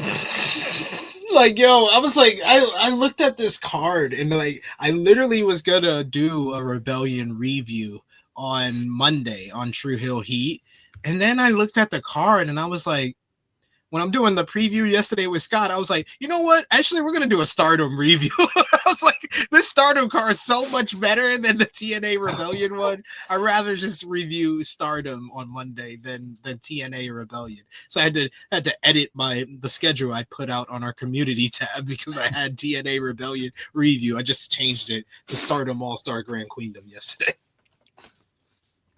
Guys, we'll be back tomorrow. Myself and Joel. I guess talking about TNA or something. I don't know. Maybe Joel will defend himself from the roast, and we can all roast Joel tomorrow. Yes.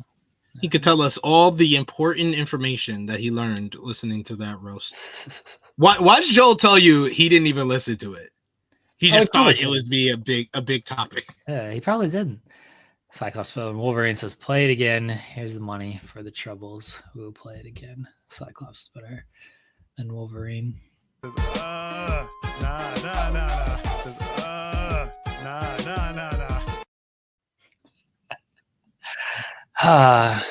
We'll be back tomorrow, everybody. SP3, let everyone know where they can find you at until then. You can follow me on the Twitter machine or wherever it's at True Hill SP3. I will be live in less than an hour, or about an hour, with Jimmy Macaram over on the True Hill Heat YouTube channel for AE Ramble. We'll be reviewing last night's AEW Dynamite in depth, where I'm sure Jimmy Macaram will be very upset with Speedball Mike Bailey, Kevin Knight versus the Young Bucks. These are all people he does not like. So I'm sure I will be waxing lyrically about the matchup, and I said to him last night, I was like, I love that match, but I have a feeling you hated it. He was like, yes, it was very hateable, but at least it was entertaining. So we'll find some common ground there. So check us out over on True Hill Heat. I'll also be there tomorrow at 1:05 p.m. Eastern time as well, with our TNA Rebellion preview with Cresta Star. Cresta Star joined me for the WrestleMania preview. Had so much fun with her there that I was like, hey, come back this week. Let's preview your favorite promotion, TNA, and we're going to preview TNA Rebellion. And this Saturday, the True Hill Heat flagship podcast, 11:05 a.m. Eastern time, will be a special call-in episode. So if you like what we do here in the weeds, you can come on board and be on screen with us over on True Hill Heat YouTube channel, or for our flagship episode. We'll have a few of you, not everybody. We'll have a few of y'all on to talk some WrestleMania and the week that was in pro wrestling, which should be fun or chaotic. A little bit of both. Maybe. Yeah. Good luck with that. That's a risky game you're playing there with having people on. So Indeed. Good luck with that one, SP3. Guys, Jensen and I will be back tonight at 6:30 p.m. Eastern. I just set up the show. The headline is Cody Rhodes loses in the greatest WrestleMania main event of all time. So You're already trolling him. I'm already trolling him. Just with the headline of the show. That's awesome. I'm going to be trolling Jensen so much tonight. He's going to get sick of me. It's going to rule. Everyone can tune into that. Watch me troll Jensen, as he is going to be understandably very mad about Cody Rhodes losing. And he makes the thumbnail for our shows, and now he's got to make a thumbnail of that because that's the title. So I'm basically forcing him to make a thumbnail of like a sad Cody Rhodes or John Cena and Travis Scott. Oh, that's great. That's great. He's getting trolled so much. I'm making sure I tune in. SP3. Here's a preview. Here's a preview for everyone. We got the armband. Hold on.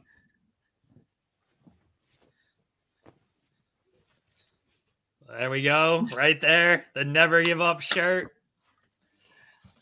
We got our gear, everybody. We got our gear for the show tonight.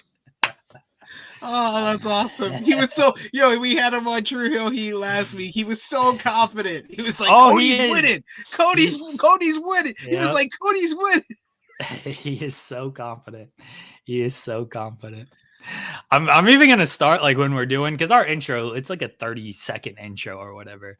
So like I'm gonna be wearing like this, and so he thinks that it's fine. But as our intro video is playing, I'm going to change. You're gonna change. Yeah. That's even better. Yeah. That's awesome. Everyone tune in 6:30 tonight. I'm trolling the hell out of Steven Jensen. Everyone, get ready, folks. Get ready. I should change my bumper. I gotta make a new bumper, and to make it like a Cena quote now for the WWE thing instead of the story never finishes. I just got to make it a John Cena. What's a good John Cena quote? The ruined wrestling? Is that one? That's a clickbait question. Next question. I could maybe do that's a clickbait question. Okay. I do think ruin wrestling though, because that is good too. Yeah. It ruins. Oh, you deserve nothing. Deserve nothing. Yeah. Yeah, that's actually good. I like that one. Paul Jar finisher. All right. Yeah. It's all of these things. It's like a minute long bumper of John Cena quotes. Just cut it off, and then it's another one, and then it's another.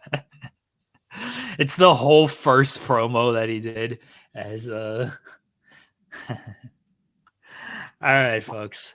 Tune in 6:30. I'm trolling Jensen. SP3 and I will be back on Tuesday. Joel and I will be back tomorrow. Till then, talk to you later. Bye, everyone.